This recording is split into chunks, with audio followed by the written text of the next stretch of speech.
Hello, I'm Dr. Judy Salerno, President of the New York Academy of Medicine. I'd like to welcome you to our virtual summit on nursing home infection prevention. This summit is presented in partnership with the Yale School of Nursing with generous support from the Saraya Company. I want to say a brief word about the Academy. As some of you may know, the New York Academy of Medicine has worked to improve communities' health by driving systems change for over 170 years. Grounded in a vision that everyone should have the opportunity to live a healthy life, NIAM generates knowledge to inform policy and programs, works collaboratively with local partners on community-driven decisions, and engages the public to achieve its mission, to drive progress toward health equity. One way we're working on our mission is through examining the stark inequities in the COVID pandemic and how the disease affects different groups of people in different settings across the US and around the world. According to the US Centers for Disease Control and Prevention, 2.1 million people in the US live in nursing homes and residential care facilities, representing only 0.6% of the US population, but residents in such facilities account for 42% of all deaths from COVID.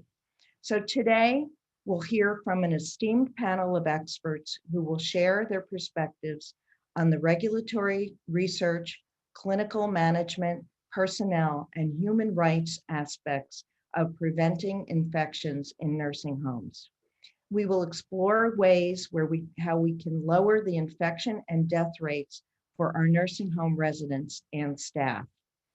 If you'd like to ask a question or make a comment at any point in our program, please click on the bubble icon labeled Q&A at the bottom of your screen. Your questions will be shared only with the panelists, and we'll have time for them to respond after the presentations. Now I will turn it over to Alana Kiefer, Program Officer at the Center for Healthy Aging at NIAM. Thank you. Thank you, Dr. Salerno. Today I am excited to share an overview of the research we have done on infection prevention in nursing homes. This research, along with the information gleaned today from today's virtual summit and a series of qualitative interviews we are conducting with nursing staff in New York City-based nursing homes, will be provided to our colleagues at the Yale School of Nursing, who will use this information to create an educational toolkit for nursing home staff in the United States and in other countries as well. Next slide, please. So through our scan of the literature on nursing home infection prevention and control, or IPC practices, we identified 5 primary areas of focus: staffing and resource availability, training and knowledge of infection control practices, quality of life impacts, organizational culture, and external influences such as regulations and reporting. This brief overview aims to summarize the findings as well as to introduce key concepts and terms that will be used throughout today's summit. We relied heavily on the work of one of our speakers today, Dr. Patricia Stone, and her colleagues at the Columbia School of Nursing. So we thank her in particular for her contribution to this research. Next slide. So let's start with staffing availability. In our research, we focus primarily on both licensed and unlicensed nursing staff due to their frequent and prolonged interactions with vulnerable residents. Adequate nurse staffing levels have been found to play an important role in reducing the transmission of healthcare-acquired infections, or HAIs, in the nursing home setting and is linked to better outcomes with infections such as urinary tract infections, or UTIs, and bed sores. Numerous workforce studies have indicated that the nursing shortage has reached crisis levels, with some 80,000 nurses estimated to leave the profession this year alone. Inadequate nurse staffing has been found to be a primary driver of both job dissatisfaction and interference in the provision of care. Next slide.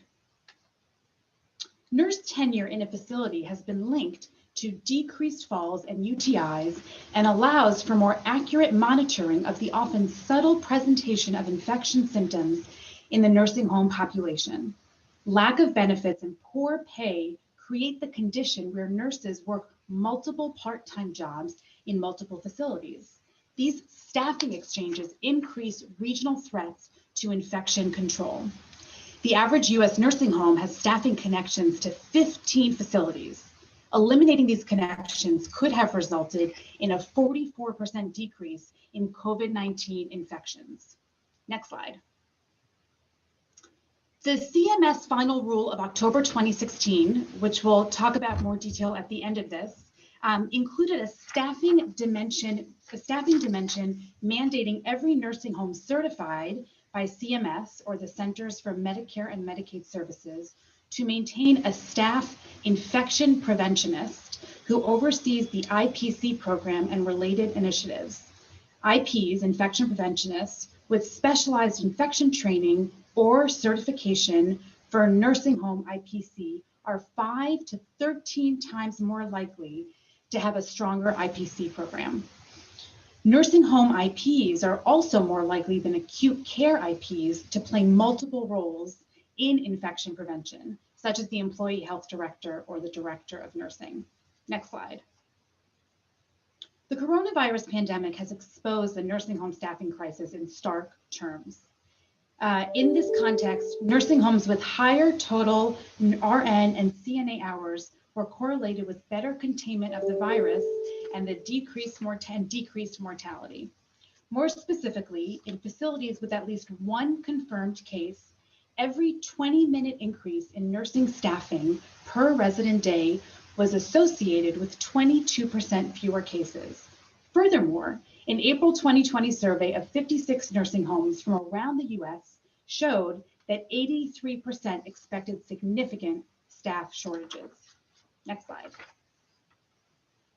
Certainly, we've all become acutely aware this year of the importance of access to PPE, personal protective equipment. Before COVID-19, 15% of nurses had reported an inability to disinfect their hands during active care as hand rubs were unavailable in the residence room. Access to antimicrobial soaps and an increase in the number of hand washing sinks per 100 residents have been shown to reduce the spread of a variety of infections in nursing homes. Similarly, the availability of private rooms is a critical element of an effective IPC program to allow for appropriate isolation and cohorting practices. Next slide.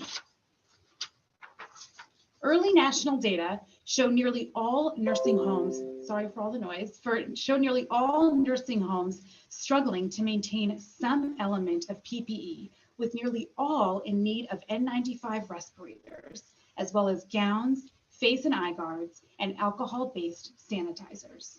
20% of nursing homes reported being under-resourced 3 months into the pandemic. And interestingly, for-profit nursing homes were more likely to report PPE shortages, and nursing homes with health worker union representation showed a 30% relative decrease in mortality of patients due to COVID. Next slide. The cornerstone of an effective IPC program is staff training in the basics of hand hygiene. Rigorous hand hygiene practices have been linked to reduced mortality and a decrease in the use of antibiotics. Yet, despite the wealth of evidence, nursing homes still struggle to maintain adequate levels of hand washing. Significant gaps in knowledge exist. A number of qualitative studies on hand hygiene training and knowledge have shown alarming levels of misunderstanding for both licensed and unlicensed personnel, and even among infection preventionists. Next slide. Quantitative studies have also reflected the knowledge gap. A look at statistics from a recent knowledge assessment are cause for great concern, as you can see on this slide. Only roughly a quarter of nurses and aides knew how long to rub their hands while hand washing. And alarmingly, 100% of the nursing homes involved in the assessment had hand hygiene training programs in place. Next slide. One of the many goals of the final rule is to raise the minimum education requirements of IPs. This is a necessary aim as IPs with specialized IPC training in nursing homes are linked to decreased infection deficiencies. Effective staff training weighs timing, frequency, interactivity, and individual tailoring. In fact, infrequent and irregular training has been deemed an environmental risk factor for infection. Success has been found in educational programs that bundle hard technical skills like proper catheter care with softer socio-adaptive skills like leadership, communication, and team building. Next slide. Many IPC practices for nursing home care have been imported from acute care models without much consideration given to the specific needs of an older and more vulnerable population receiving long-term care. Shared and congregate spaces are characteristic of essentially all nursing homes and contribute to the social well-being of residents. By definition, the facility serves a dual role of primary residence and care provider, which brings with it a unique set of challenges. Next slide. Isolation measures can often be overused out of fear of spreading an infection.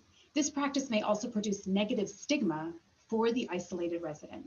Furthermore, strict and prolonged isolation procedures during the COVID pandemic have given rise to touch starvation, which is the limiting or complete elimination of skin-to-skin touch, which can increase stress, anxiety, and depression. Next slide.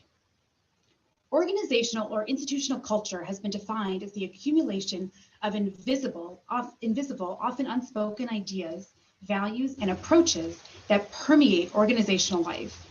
Organizational culture has been found to play an important role in the success of IPC programming. The emerging consensus is that isolated interventions aimed at improved hand hygiene will demonstrate little effect if not supported by a shared attitude that holds proper hygiene as a resident safety priority. Next slide. 4 themes have been identified for effective institutional and interdisciplinary culture change. They include linking IC adherence to patient outcomes, generating group accountability and ownership, taking action for the collective good, and facilitating teamwork. Notably, these themes eschew a narrow, purely individual focus on IPC behaviors and instead seek to broaden the understanding and impact of decisions on the organizational culture as a whole. Next slide. Nurses in nursing homes report higher levels of job dissatisfaction and burnout than any other setting that employs nurses. Poor working environments increase the likelihood of burnout, and a good work environment is one in which nurses have enough staff and resources, supportive managers, and a sense of input into organizational affairs. Next slide. 95% of burnt out nurses and 83% of dissatisfied nurses have reported at least one missed care event during their most recent shift, compared to 72% of nurses who did not report either burnout or dissatisfaction. In the context of IPC, one single missed care event could include poor patient surveillance of early symptoms of an infection or neglecting to change a wound dressing while rushing to complete tasks. Next slide. As some of our guest speakers for this event will be touching upon national and international regulatory frameworks, this slide simply provides a bird's eye view of the major steps that led to the implementation of the 3-phase CMS final rule and provides a perspective on the pace of administrative and bureaucratic initiatives. Perhaps most important to note is that the genesis for this initiative can be found in international cooperation. Multi-drug resistant organisms, MDROs, are an established and rapidly growing threat to global health. In today's increasingly globalized world, HAIs and the monitoring of antibiotic use will require sustained collaboration. And it is in that same spirit that we celebrate today's opportunity to bring national and international perspectives to the shared challenge of infection prevention and control in nursing homes. Next slide, please. Switching gears, I want to briefly tell you about the interview portion of this project. The goals are to explore the real-world IP experiences from the clinical staff themselves before and during the pandemic, as well as to learn about the facilitators of and barriers to IP practices from those who know them the best. We are interviewing nursing staff from New York City-based nursing homes in confidential, semi-structured interviews over the course of 3 months. Next slide. As you can see, we are asking a variety of questions about policies, pandemic experiences, and anticipated needs. Next slide.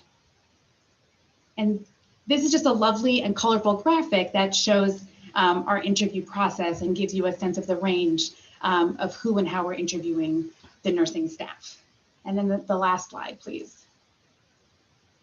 So in 2021, a team at the Yale School of Nursing, led by Dr. Carmen Portillo, will synthesize all of this information to create a publicly available toolkit that will be used by nursing home staff in multiple countries. So I thank you for your attention, and now I am so pleased to turn the microphone over to our 7 experts who come from as close as New York City and as far away as Ayrshire, Scotland, to share their IP knowledge with us today. So please join me in welcoming our first speaker, Dr. Namali Stone at the CDC, the Centers for Disease Control and Prevention.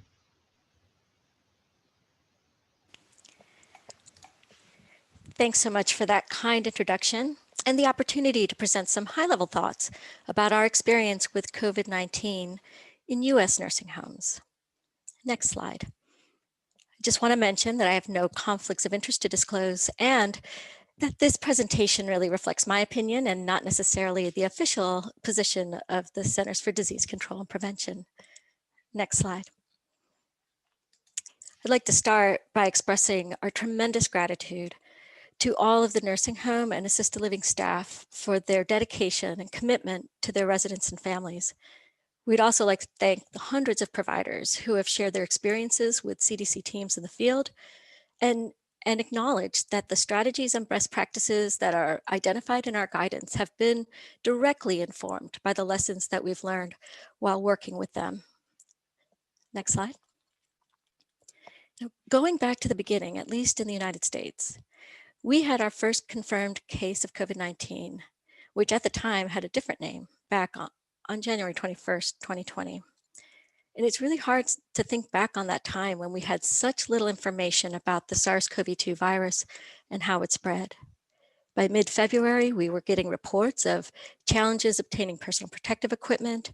And I remember getting outreach from nursing home colleagues specifically saying they were already facing shortages. And on Friday, February 28th, we heard about the first nursing home resident to be confirmed with COVID-19. Next slide. And that outbreak signaled what was just the beginning of a devastating experience as we saw SARS-CoV-2 take advantage of the many vulnerabilities in the long-term care setting, from the fragile residents who are receiving more and more complex medical care to the infrastructure and supply challenges facing staff and centers trying to respond, many of which you just heard Alana talk through. For those of us who have been working to support infection prevention and resident safety programs in nursing homes, perhaps how this pandemic unfolded was not unexpected, but it was and continues to be painful and very heartbreaking. Next slide.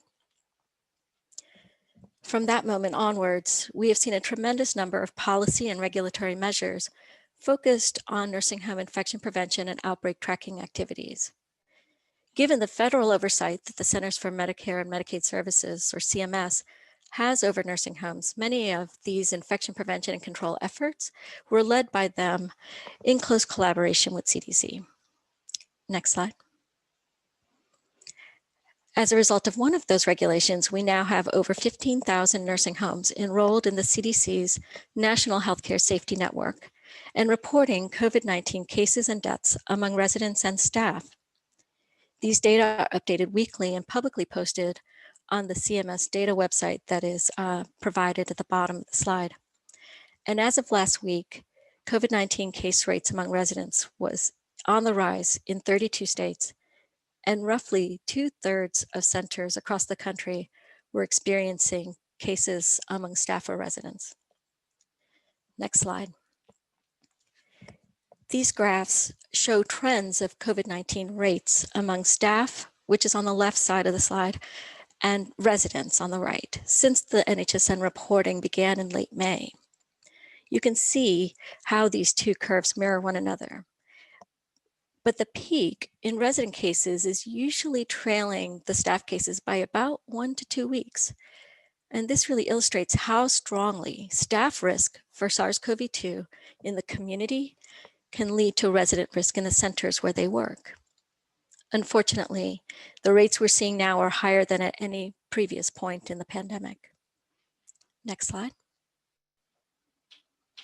As I mentioned earlier, all of our guidance and implementation resources and materials for preventing COVID-19 in nursing homes and other long-term care facilities have been informed by the experiences of providers in the field.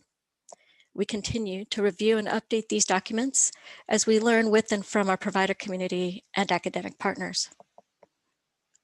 Next slide. This is the framework that may be familiar to many of you that we have used to promote COVID prevention and response efforts. We recognize that keeping COVID-19 out is an incredibly challenging endeavor when community cases are on the rise. But it highlights the critical importance of early detection and ongoing diligent attention to infection prevention practices to reduce the transmission of virus from asymptomatic infected or pre-symptomatic infected staff to the residents in their care. Next slide. We have seen the incredible importance of leadership and culture in facilities that have been the most successful at sustaining their prevention efforts and clinical operations. I would say that at this point, maintaining resilience in the long-term care workforce has to be our top priority in both communities and organizations. And I think, again, as some of the information that Alana shared at the beginning of the seminar, we're seeing a bright spotlight that this pandemic has placed on the critical role of infection preventionists and all the activities that they undertake to maintain a safe environment for families, residents, and staff. Next slide. We have also seen the expansion of really important relationships between the long-term care provider community, partner associations, and state and local health departments. I'm hopeful that some of the communication pathways and collaborations that have emerged during this pandemic will remain in place long after the pandemic is over.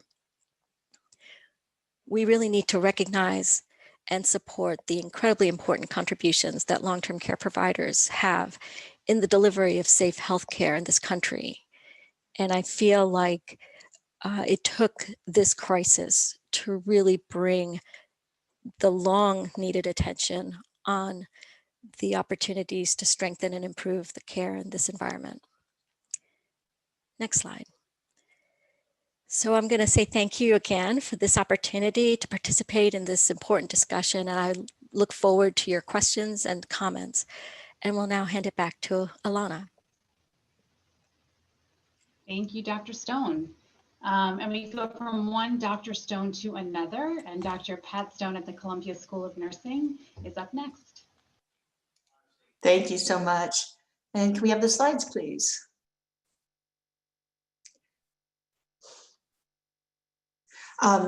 Next slide, please.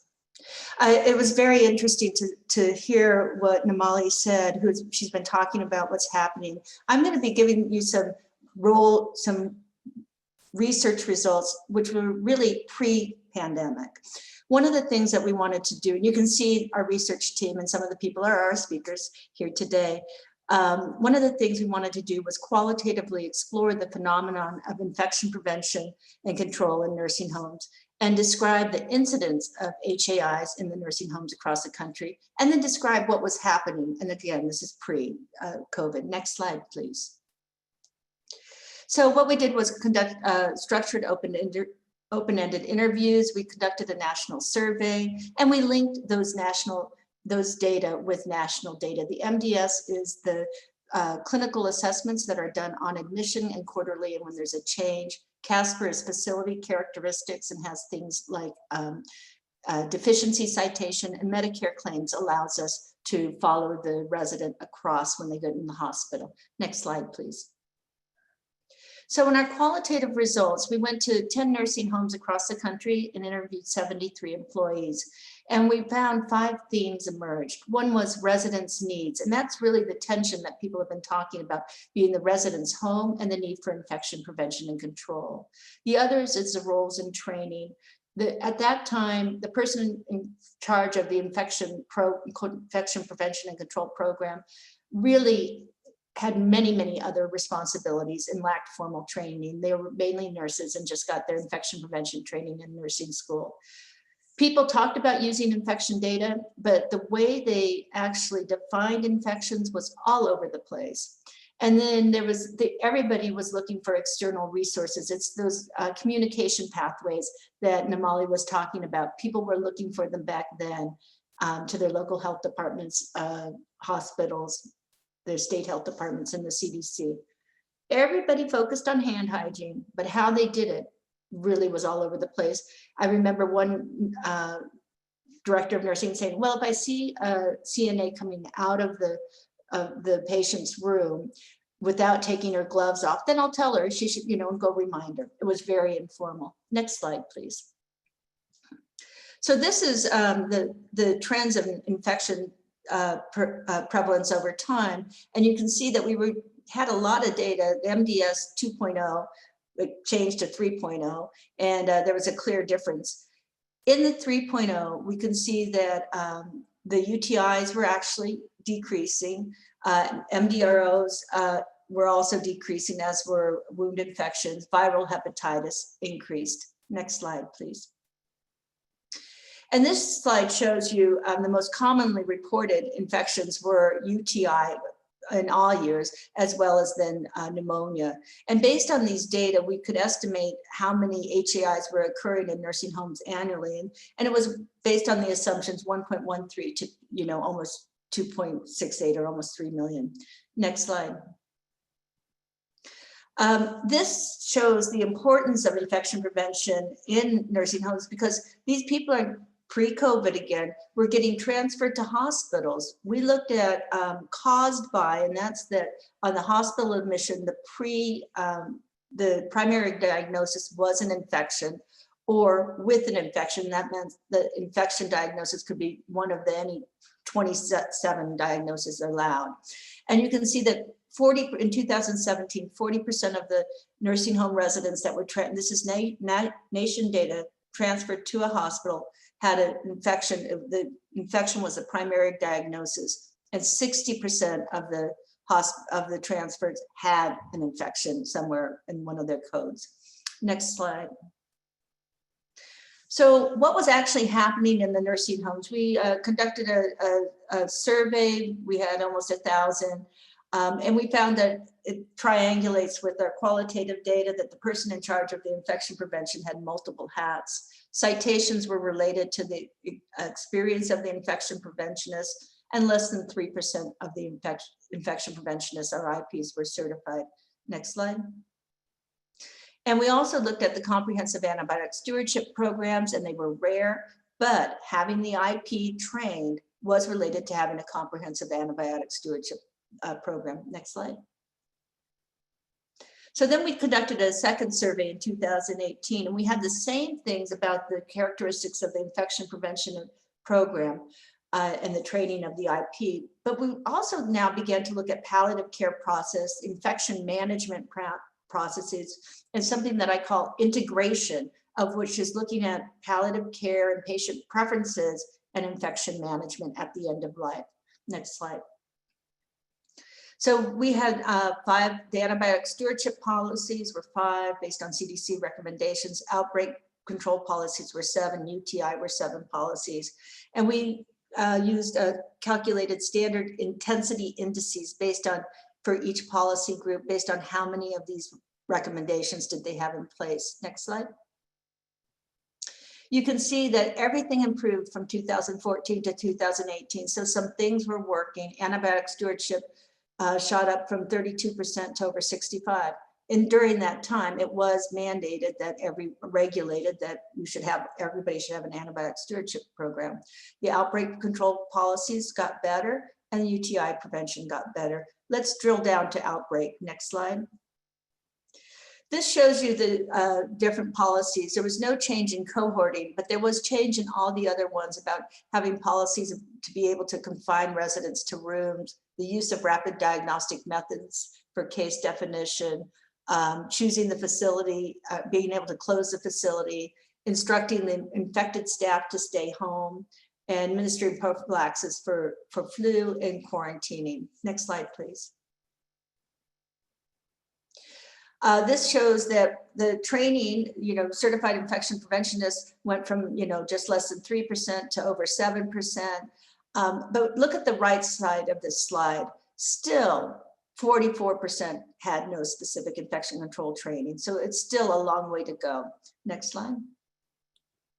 I just want to talk about integration very briefly. Next slide.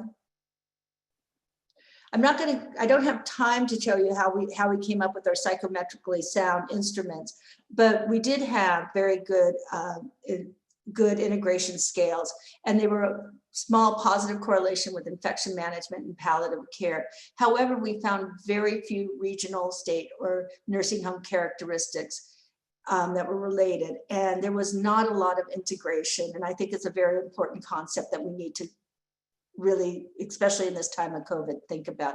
Next slide. So policy impact.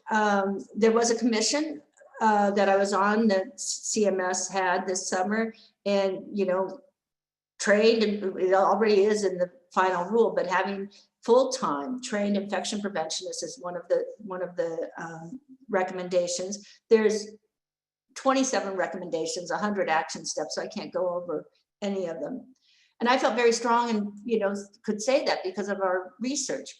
But palliative care and integration wasn't mentioned, and I didn't feel like we could talk about it much. I mean, I brought it up, but I couldn't recommend it based on evidence. And indeed, there was a review of 21 COVID-19 nursing home guidance documents around the world. And these authors reported that the focus has only been on infection prevention and control, and only a few sentences about palliative care. And I think we really need to think about what's right for the patient, Next slide, please. So even before COVID-19, infections were occurring frequently in nursing homes. Infection prevention and control is evolving very quickly with COVID-19. Infection management is suboptimal. The treatments are often burdensome and inconsistent with palliative care goals. And so we need not only improve infection prevention and control, we also need to improve comfort care and compassionate care.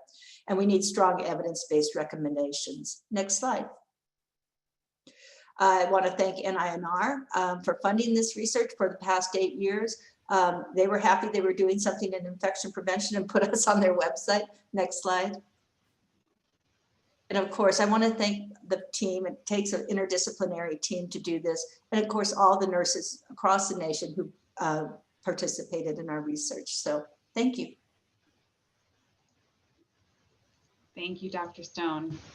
I just want to make a reminder that we will be putting all of this information on the NIAM website. So you'll be able to access these slides as well as a recording of this presentation. And once again, if you have any questions or comments that you want the panelists to respond to when we're done with the presentations, please put them in the chat button on the bottom, and we as the panelists are receiving them, even if you can't see them.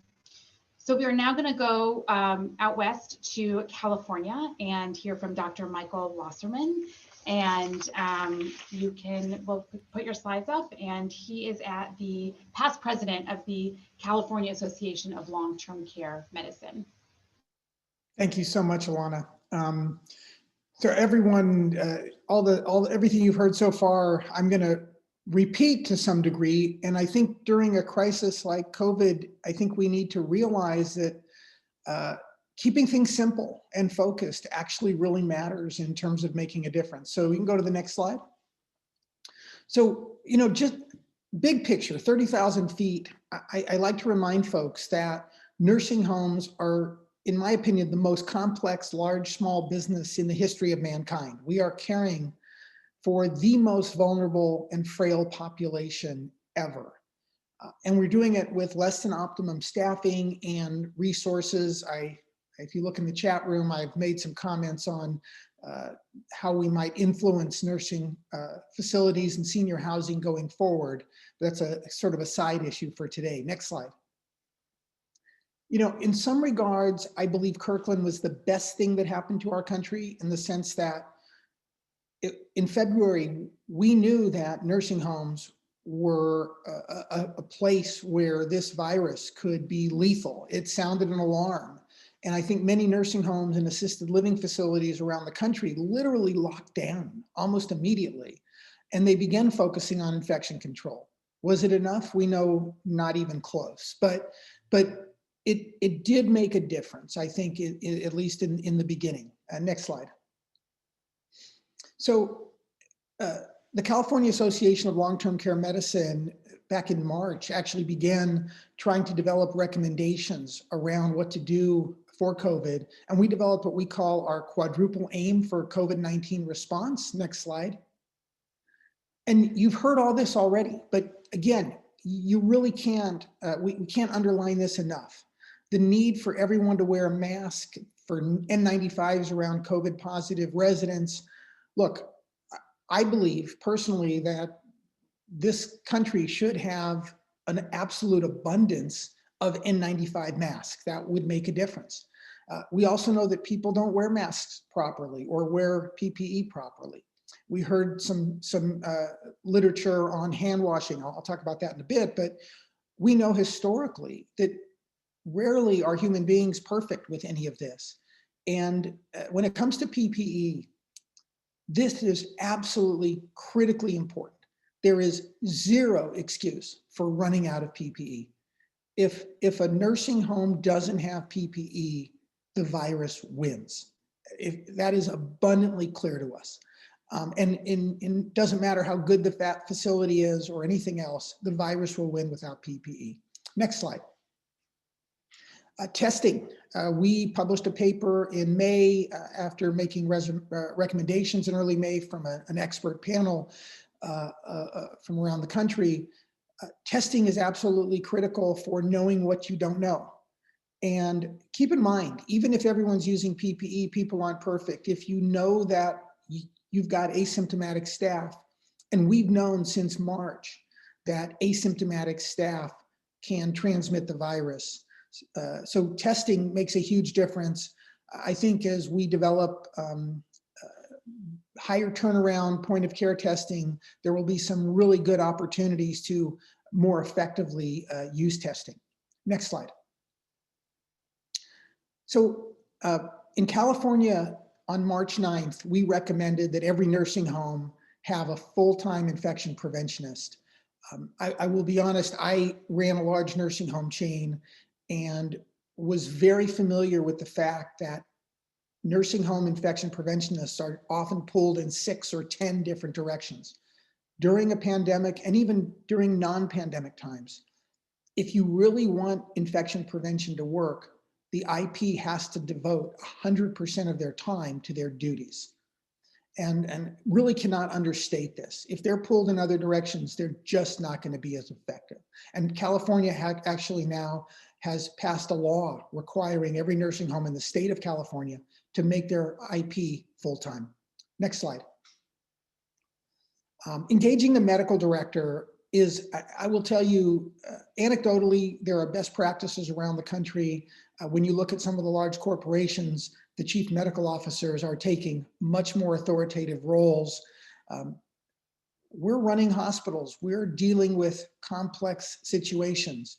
The medical director is absolutely critical. Ideally, we want the medical directors to be certified by the American Board of Post-Acute and Long-Term Care Medicine. Next slide. And last but not least, and I really can't underscore this, emergency preparedness mode. Every nursing home in the country has a pandemic response protocol sitting on a shelf somewhere. they need to use it. They need to be in their incident command mode every minute of every day. If you don't have, and to me, emergency preparedness, crisis management is a proxy for good, strong, competent leadership.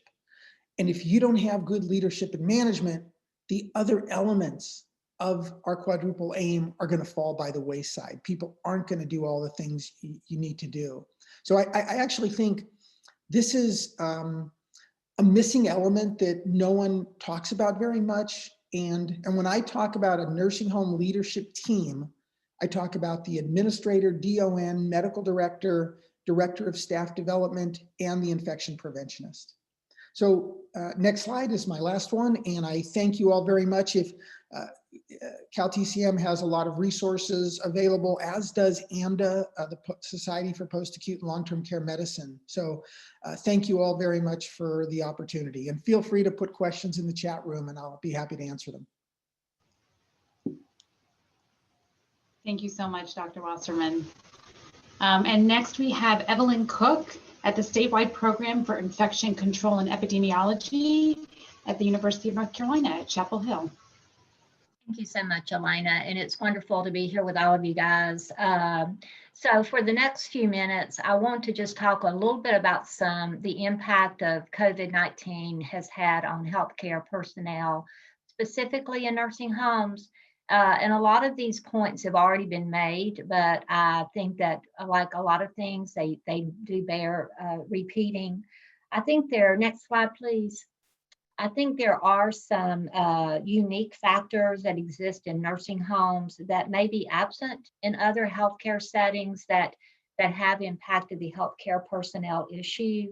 And one of the most important ones is that, as we know, residents require oftentimes a great deal of assistance with activity of daily living.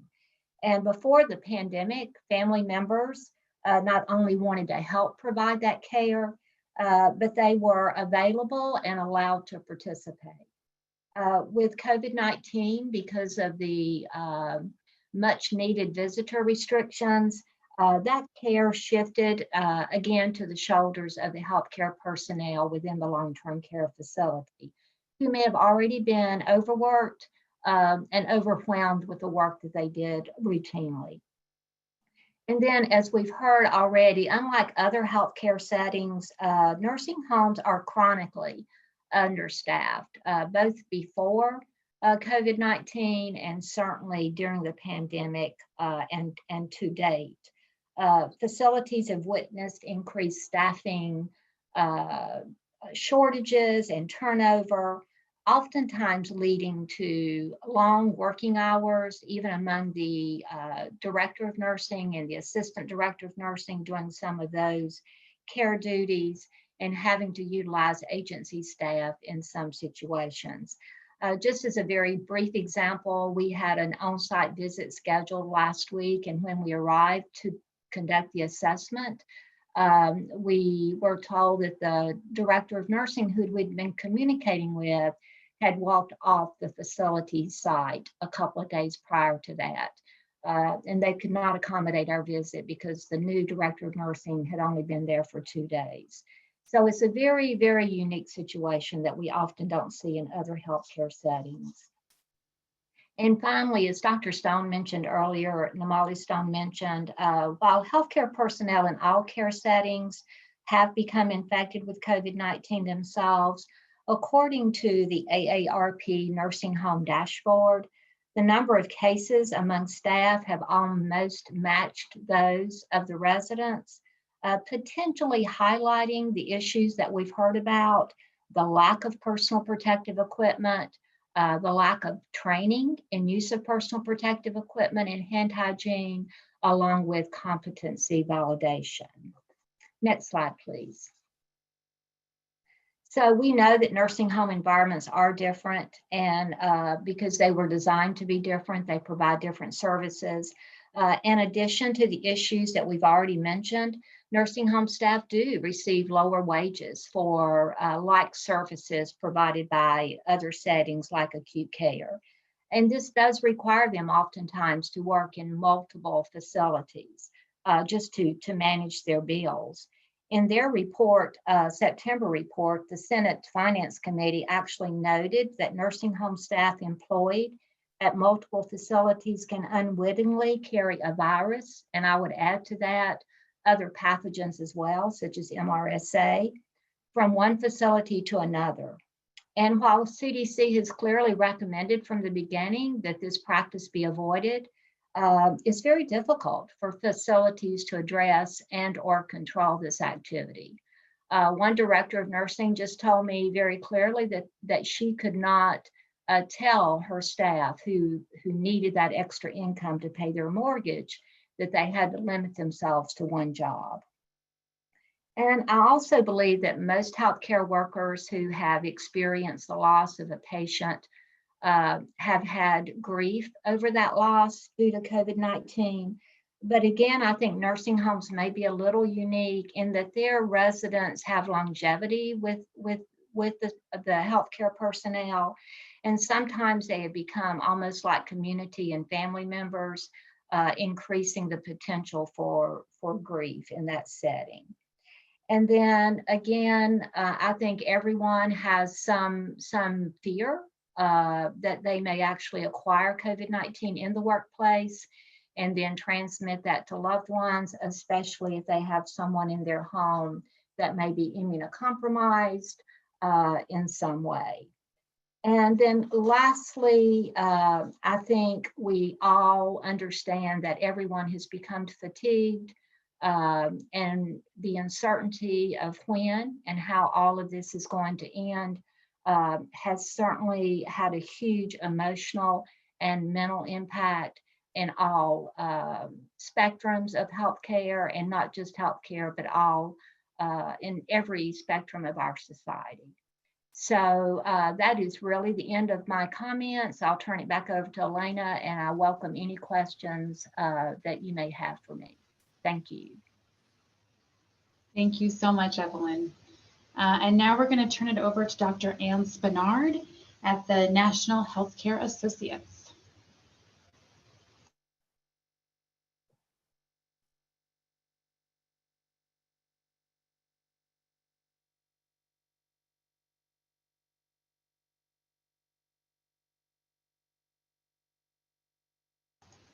Ann, sorry, I forgot to unmute. There you go. That's okay. Okay, sorry about that. So I apologize. I'm Ann Spenard, and I'm going to talk about the challenges of clinical management, compliance, and infection control practices across multiple states. Next slide. All right, so I'm just going to hit a couple of topics. National Healthcare has 38 skilled nursing facilities from New Jersey all the way up through Maine. So that just gives you an idea of kind of and then 2 assisted livings. So very quickly, one of the things that we did very early on, which some of the speakers have alluded to, was around communication. I remember one person from Maine CDC saying, if you think you're over communicating, you're probably just communicating enough. And that goes both for families, to residents, and our staff. Early in the epidemic or the pandemic, we set up daily 7-day-a-week calls with all of our facilities. We did it first thing in the morning, 8:30, 7 days a week. And that allowed us to communicate. Things were changing so quickly, and this allowed people to get updated ideas of changing policies, procedures, practices, guidance from CDC. And at the end of every day at 4:30, every single day, we did an end-of-day leadership, which was all of our major department leadership, where we got together and then talked about anything that happened during the day and planned for the next day. So that was very helpful. So the challenges that we had, testing, we all know that testing was a nightmare in the very beginning, lack of testing, length of the time for results, and just even the guidance that we were getting. So for example, we would get guidance from epidemiology if we were having what we appeared to have as an outbreak, and looking at testing materials. We've gotten some guidance that said test 2 residents, working with the medical director, test 2 residents who are symptomatic. If those 2 are positive, then treat everyone who's symptomatic as positive in your facilities. So we've progressed then from having the supply chain open up and be able to have testing.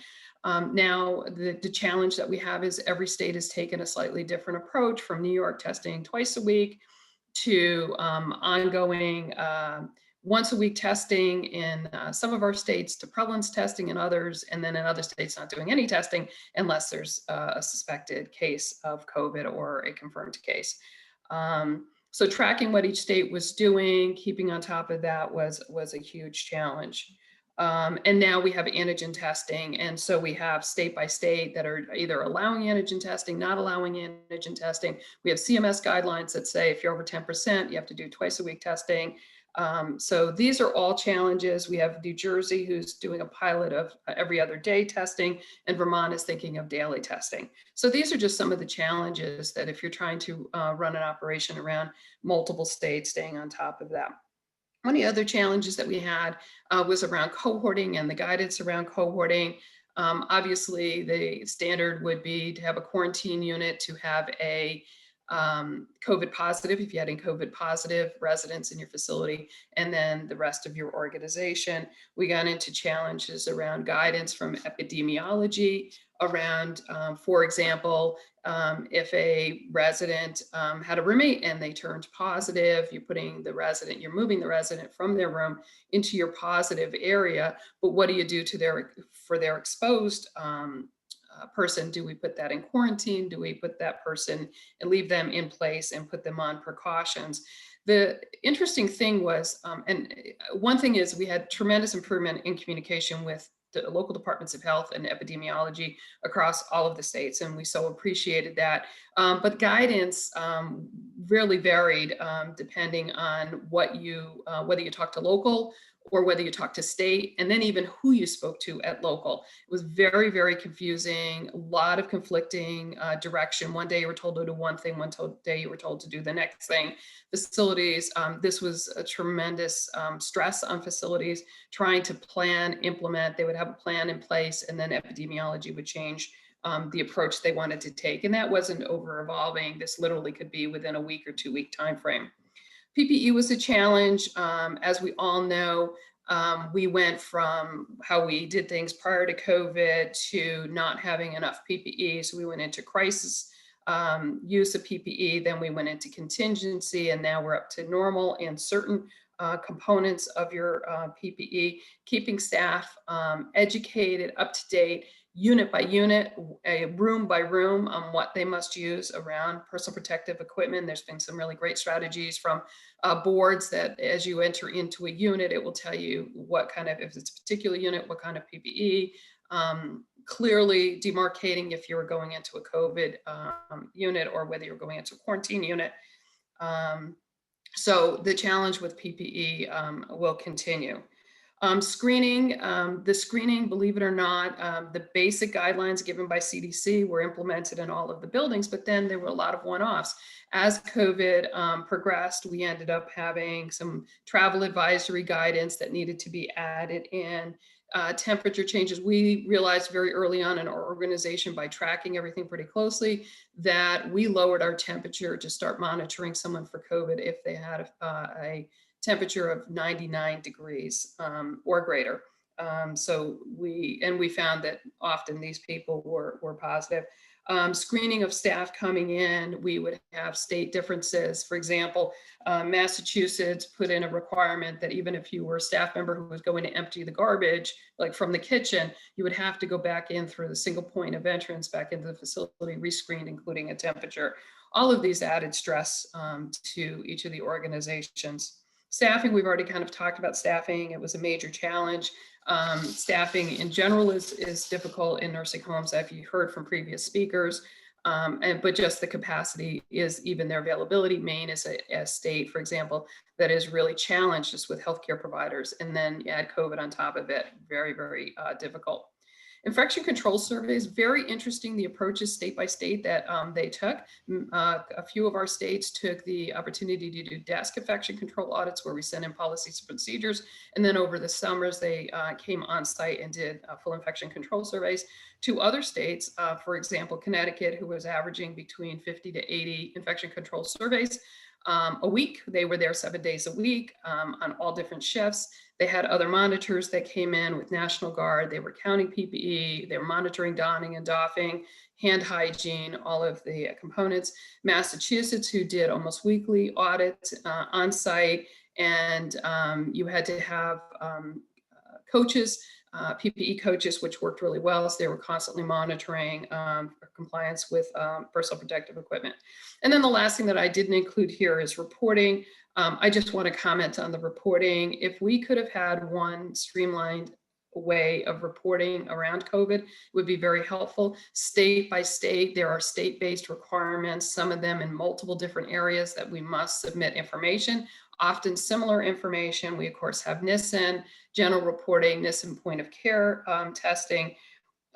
Staying on top of all of these and asking staff to report in all of the various areas, including even internally, we have our own reporting that we do to monitor our line listings, which are of course required for each of the facilities. So in summary, the challenges of managing across many states, we've learned that through this pandemic, that having a national strategy and then pulling in the state health departments so that we don't have all these one-offs would have made this an easier process. We continue to stay on top of it, but it's a huge challenge. And I give a thank you to my staff and everyone who's working in this industry during this very difficult time. It's been very stressful, but they are committed to the work that they do, and they do an awesome job. Thank you, Alana. All right, thank you, Dr. Spenard. We have two more short presentations before we bring all of the panelists back. So Karen Hoffmann at the Division of Infectious Diseases back at UNC Chapel Hill, you're up, and then we'll finish it out with Dr. Macaskill. Yeah, thank you, Alana. I appreciate the opportunity to participate in this activity. Next slide. Next slide. So I am focusing on the regulatory issues associated with the goals of the summit. For the first goal of critically looking at the evidence-based guidelines, it's important to remember that CMS is responsible for assessing compliance with minimum health and safety standards. But that doesn't mean that CMS automatically adopts or requires CDC or other evidence-based guidelines, although in the interpretive guidance, CMS may suggest some of the guidance be followed. CDC guidelines are sometimes viewed as too burdensome or do not meet regulatory requirements for nursing homes to implement, but are considered instead best practice. The second goal, key barriers to implementing the evidence-based best practices. For CMS, interpretive guidance provides instructions to the surveyors on how to survey, but limitations on surveyor time, as well as historically a lack of facility and surveyor IPC training has hampered IPC as a priority focus. And then there's also the conflict others have mentioned with the concept of nursing homes as a residence home. There are actually 21 different nursing home regulations that surveyors have to assess, of which IPC is but one. And for this third goal, and for potential sustainable regional and global solutions, I'm going to discuss the positive results of a pre-post infection control worksheet-based pilot study. Next slide. So CMS pays states to inspect nursing homes on its behalf, and it gives guidance on when and how to impose penalties. And year in and year out, infection control tags are the #1 or #2 most cited CMS violations. But there's a recognized inconsistency in how surveyors assess compliance with IPC regulations. ProPublica has been monitoring the variations in enforcement for several years now, based on the number of serious deficiencies per home, their average fines, as well as for infection-related deficiencies.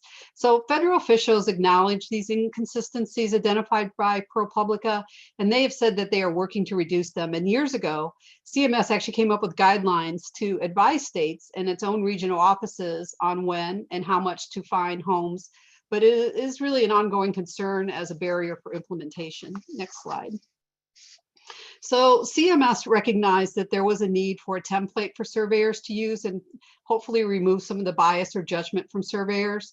as well as to cut extraneous and outdated materials. So the so-called mega rule to update and revise all the nursing home regulations was published in the Federal Register on July 16, 2015.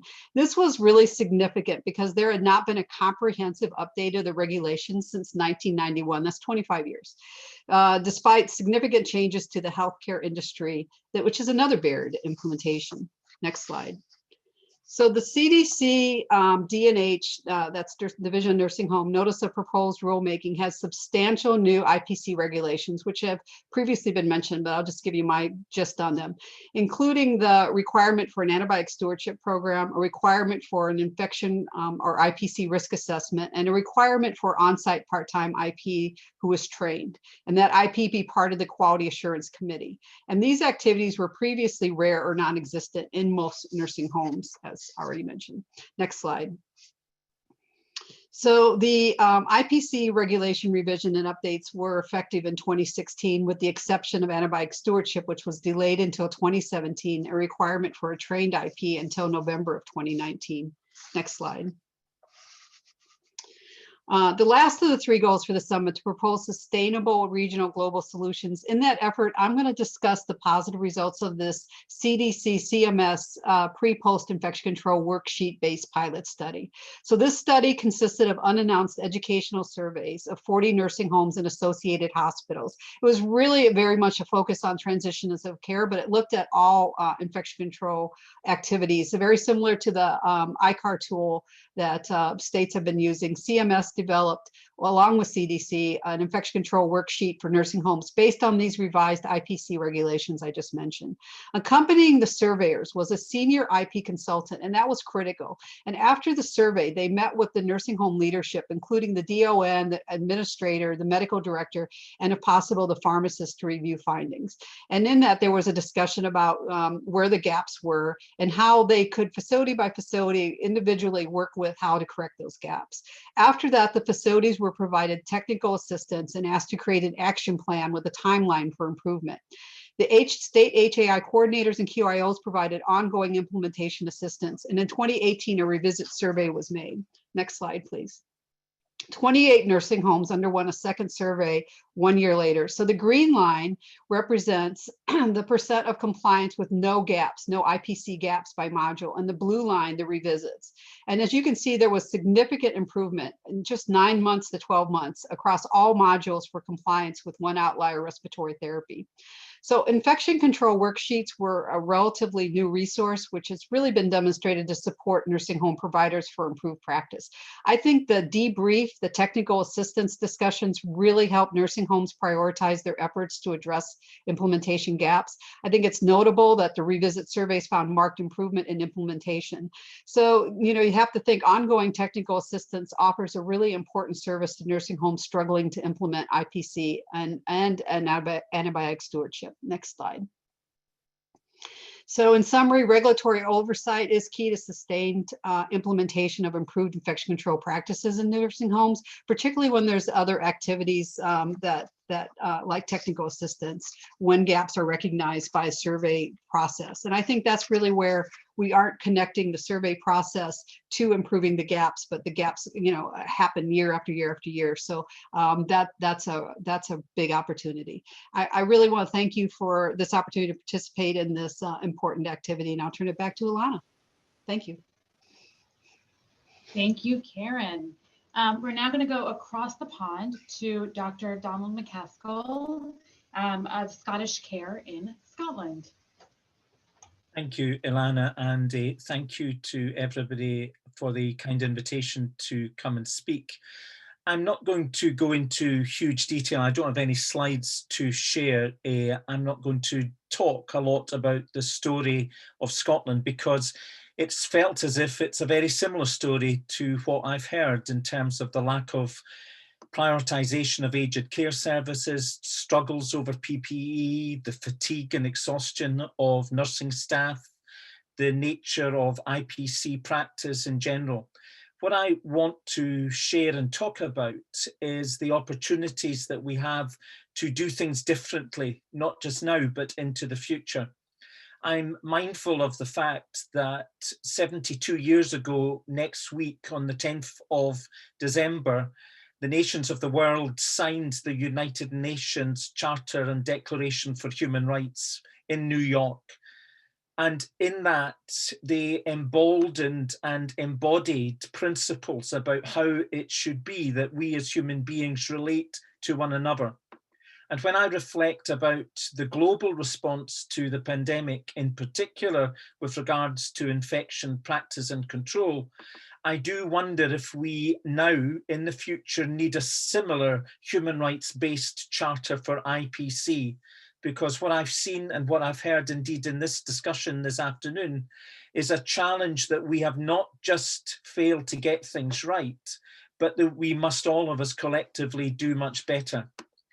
In the brief time I have, I just want to concentrate on a framework which is well known in the human rights community. It is the panel framework. It starts from the premise that human rights are not first and foremost about legality and law. They are to do with relationships and what it means to be fully human. The panel principles, first of all, P is for participation. It's the premise that we should never intervene in another person's life. We should never introduce any measures without that person's participation, involvement, and ownership. And I wonder if we have done that during the pandemic in our IPC responses and measures in our nursing homes. Have we truly engaged with residents and their families, or have we done to and implemented over? I think my answer to that question is I fear we have failed.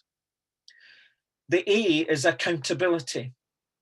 We have to have clear lines of accountability, not just within organisations, but to those who truly matter, who are our residents, who call our nursing homes their home, not an institution, not a unit, but their home, the place which they have decided to place themselves and to, in many cases, end their lives. I do not believe that many of our IPC measures have been proportionate, but rather have been measures which have not focused on the particular needs of an individual. That's largely because, as somebody has said earlier, we've adapted acute sector health setting IPC measures into what is essentially somebody's home. In panel, the N is non-discrimination. And that perhaps goes to the heart of the international response in terms of the use of IPC and in general in our COVID response. Have we treated older individuals in a manner which has been recognizing of their full humanity, their capacity, their citizenship? Or have we treated older individuals in nursing care facilities as somehow being less important than the livelihoods of those under a certain age, the priorities of the wider community?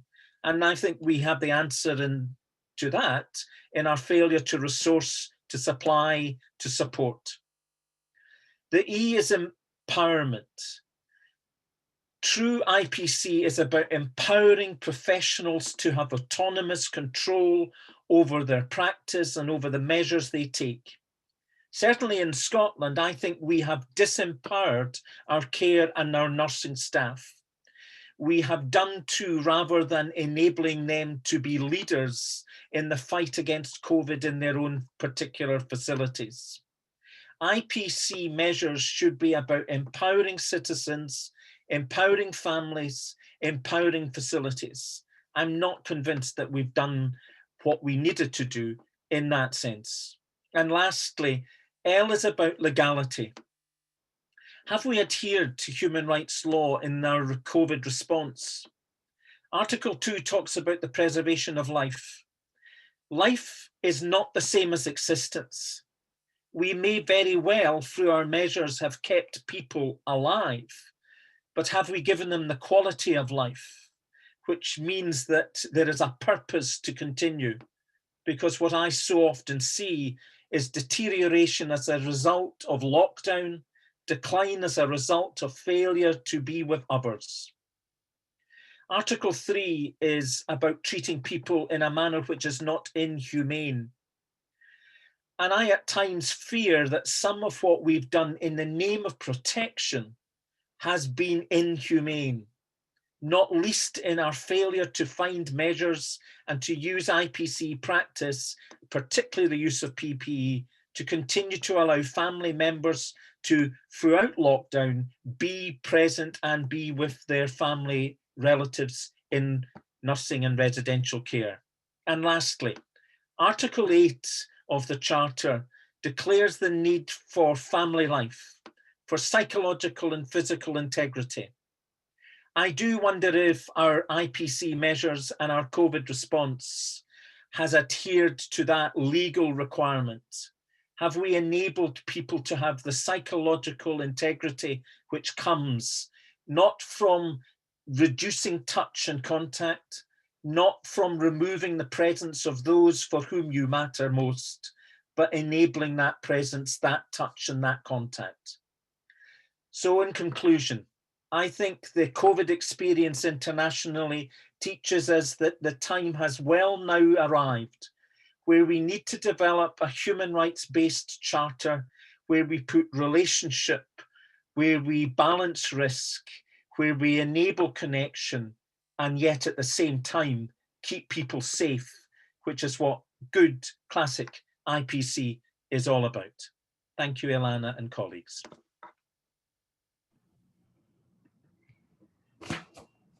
Thank you so much to all of our speakers for your wide-ranging and very thought-provoking presentations. You've generated a tremendous amount of activity in the chat, lots and lots of questions. And we were going to have each of our speakers provide a key takeaway, but I'll ask them to incorporate that in some of the responses to their questions, because there are so many really terrific questions. And obviously there's such a need for having a broad discussion of these issues and different fora for these discussions. So I want to try and get to as many questions as we can. And the questions range from regulations to human rights as well. One of the questions, several questions actually, were about best practices to implement, to mitigate social isolation in the setting of the pandemic. And I'll ask any of our panelists who'd like to take it. And a reminder that Dr. Wasserman was called away on an urgent matter, so he won't be part of this discussion, but he answered a number of questions in the chat. So this is Pat, and I don't know if the panelists are supposed to all come on or not right now, but I did. For social isolation in the middle of a pandemic, I think in the middle of a pandemic, we got to be thinking about the virus and about public health, about everybody's health. And so we might have to have that isolation. We need excellence in infection prevention and control like never before. I hope as we move someday post-pandemic, that some of the things we've learned about IPCs, infection prevention and control in nursing homes, and the communication will last. And I mean, my own thinking about the role of the IP in the nursing home and the role of the IP in the hospital, to me, there's a lot of similarities, but there's difference. And there's a question about what's the FTE for an IP in a nursing home. We don't know that. We don't even know that in a hospital. There are suggestions, but I think of the role and the need for compassion and compassionate end of life. And I don't know if you want to call it this integration or whatever of this infection management and compassion. And I think the IP in the nursing home needs to have also end of life and sort of expertise. And so maybe they don't need to know as much about construction. And maybe when it comes to remodeling their nursing home, they can go ask a different IP. but there's other things I think that are important in the nursing home that they might need, that a hospital like we might not. And so those are the ideas that are running through my mind. I don't have evidence on that, but those are some of the things I'd like to hear what other people think about that. Let me, go I'm ahead. sorry.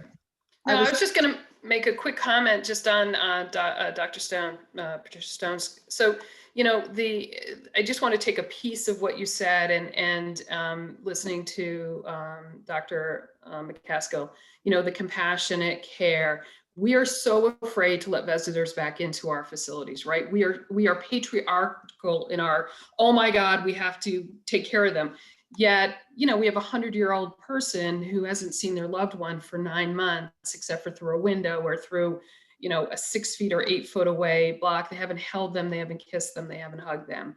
And so on both sides of this, I've spent my life in long-term care, and it's my passion. And it's a very, hard thing, but the goals of care are really what matter. What is my person's goal of care? We had so many people, families with their loved ones who said, you know what? I don't want to go to the hospital. Just keep me comfortable. I'm ready. And yet, obviously we allowed compassionate care visits and whatnot, but they didn't have that. They missed 9 months of that person's life. And this has been a tearing at our hearts emotionally, at least mine and everyone that I've talked to in my facilities, from fear to what's right. So I just put it out there, and having the guidelines and the restrictions, you said you can't do it, and we didn't have a choice. Yeah, and I'm glad that CMS lifted up those visitation rules.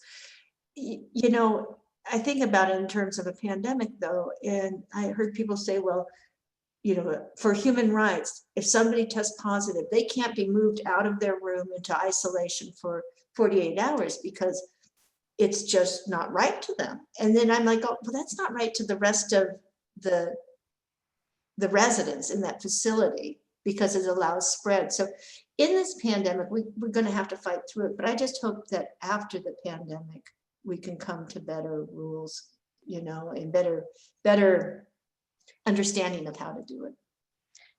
This is Evelyn. I'd just like to make one comment about that. I think I'm a huge resident and family advocate as well in the long-term care community. And I think it's not just about the social isolation from the visitor restrictions, but it's actually the requirement to use PPE inside the facility and the universal masking. So these residents now, a lot of them may not even recognize their care provider because they can no longer see their face. They have difficulty communicating with their care provider. So it's just been so horrific from all perspectives for the residents and their families. And my one takeaway is I hope we do better. I hope we use this as an opportunity to really learn and to do better. And Dr. Macaskill, I so enjoyed your presentation. Thank you, Evelyn. Can I just jump in there and without wishing to be contentious, I think a human rights basis is for the worst of times as much as it is for the best of times. I don't think we can wait because the pandemic is going to be with us for some time before we try to get the better balance. And I think in my country, our greatest failure has been around visitation. And I received a letter last week from a gentleman who's 108, astonishing age. And he said, all I want is for somebody to be beside me. I'm not going to last until next year. I'm not going to see next Christmas. I need somebody here now. Now we can do that with good PPE, good IPC practice. I do not see why our international restrictions on visiting are severe as they are. I think we can do it now. Thank you. Thank you all for those really insightful answers. But let's put this in a little context. There are a number of questions that have come up, that I'll try to group and under the rubric of what kind of reform measures are needed around how we reimburse nursing homes, how we implement mandatory regulations. Are there different models of delivering long-term care that might be better in these situations, and prevent this kind of devastation in future situations, which I hope we don't see for hundreds and hundreds of years. And, you know, all related to what is the environment we're working in and what needs to change. So I'll open it up to all of you. So, hey, I'll start because I think this question you're asking is very much in line with what I was thinking about as a key takeaway, which is that, as several people have shared, very few of the challenges that we're experiencing during this pandemic are new. Our gaps in infection prevention, our challenges with supporting staff in nursing homes and in resourcing them appropriately. We know a lot of the key factors that are needed to maintain safety and successful prevention programs and practices. And I think it's, you know, there's not going to be a single solution, I guess is what I'm thinking. You know, it's going to be all of us bringing our own energy and contributions to the solution. And I mean, providers have to continue helping us find innovative ways to support them and support their families and staff. Public health, academic partners, policymakers really have to work together to drive the transformation of these programs and this initiative of resident-centered but safe care. And I don't think it's, you know, we've all contributed to some of the gaps. You know, we have heavy oversight and regulatory measures, but they're not as effective in places. And I think what Karen shared, that data is very compelling, that if you change the way you look at certain program activities and change the expectations, you get a different result and you do see improvements. It's not, so there's a lot of opportunity, I think, to improve some of the existing measures, but also I think there's innovation still to come. Others like to comment on innovation yet to come? Well, there's a couple of things CMS has done, which was money follows the persons, to invest in people not being institutionalized and to be cared at home.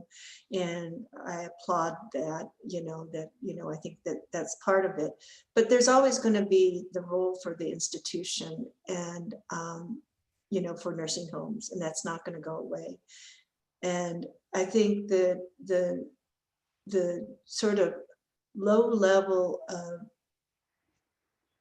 pay and low level of for certified nursing assistants and their low sort of status on the employment rung, I think that needs to change and would go a long way if we really found a way to, the nursing homes are making tight margins, I understand that, but if we found a way to professionalize it, to invest in it, and to find career paths to help these people, and to find them that they can just be employed in one nursing home and not across, and it's almost, I don't know, and I know Ann knows this better, but it almost seems like a model of care or model of work is that they're not full-time employees and they're working many jobs, and it would be so much better if we could find a better way for that to happen. Yeah. So this is Ann. I'll just make a quick comment. I agree. You saw me nodding my head. The reimbursement, I think the biggest challenge is the Medicaid reimbursement. 60 to 70, sometimes 80 or even higher % of the population in a particular nursing home will be Medicaid or state. And the state reimbursement in nursing homes is horrendous. And even with that and the challenges of maximizing payments, increasing minimum wage, going way above, because now it's a bidding war on trying to get staff. So you're paying, maximum dollars. but maximum dollars for a nursing assistant who provide, the majority of the care is in many of our states not even realistically a living wage. When you look at that, and I have a son who is working in a nursing home in the dietary. He's a cook, and he doesn't make enough money to live independently. And that's not a direct caregiver. Now we're not talking about the job, how hard it is to be a nursing assistant. So I do think that we need to do that. And I do believe that we need to have a professionalism of the CNA, raising them up and having basically like a clinical ladder. And we've done that with some senior positions and stuff. But having it really seen as not a low-level position, but a critically important. They are the ones, their eyes and the ears, and they are so critically important to the care that we provide on a daily basis. So I'll go next, and just to expand on Molly and Anne's comments. There's no single issue here to fix this situation. We've had low-level issues with infection prevention for a long time with MDROs. The prevalence of MDROs is really just, it's known amongst us who are working on it all the time, but I don't know that families understand it, the public understands it. They need to get a greater understanding. Staffing. We have good studies from acute care where, staffing correlates to infection. We have good studies that infrastructure in these facilities is really lagging. It's 1 shower per floor. It's 1 bathroom per 4 residents. I mean, the issues are large and many, and will take a concerted effort by government and private, and, how we can keep making that go forward, not over here and over there, but in a unified way so that we can actually move the needle. And the study that we did showed we could move the needle, and we need to do more of where we've actually shown progress while we're trying to figure out all these other problems. So that's I think what I would like to see is if having an IP in the facility is a requirement, which I'd love to see other than in California, how is that IP going to get resourced in order to know what to do after that training, so that they have that ongoing resource? These are all things that we need to be discussing on a federal level, working with CMS, who is always seen as kind of the police. I've been on both sides now, and they're often seen as the police, and police have an important role, right? They're identifying when things go wrong. Then we need to come in and figure out a fix, which is the part that we really haven't actually done. So there are so many questions that have come into the chat, so many topics related, everything from the private sector's investment in nursing homes to nursing shortages to how to implement certain kinds of regulations, best practices.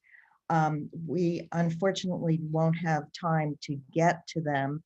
I think in summary, I think that all of the presentations have focused on different aspects of respect, dignity, and compassion for not only the nursing home residents, but for the caregivers who work in these facilities and do the hard job day in and day out. So let's hope that with these ongoing discussions, we can do better, and we can try to create a new world. And when the next pandemic, hundreds, maybe thousands of years from now, comes along. So I want to turn it back to Alana for to wrap things up for us. And thank you all very much for a really wonderful and engaging discussion. Thank you. I want to echo what Dr. Salerno said. Thank you all so much for your work and for joining us today. Thank you to Dr. Salerno for moderating. And I really just, the knowledge that you all share with us today really reflects the work that you do every day to help keep long-term care residents and staff, and by extension, all of us, safe during this very challenging year. So if you want to learn more about this topic and hear perspectives from experts in Australia and Thailand as well, please join us next week on Tuesday, December 8th at 8 p.m. for our second virtual summit. You can register at niam.org/events, and learn about a wide range of other online events that we are holding in the coming months. Once again, thank you to the Saraya Company for making today's event possible, and thank you all for joining us. Get home safely. Thank you.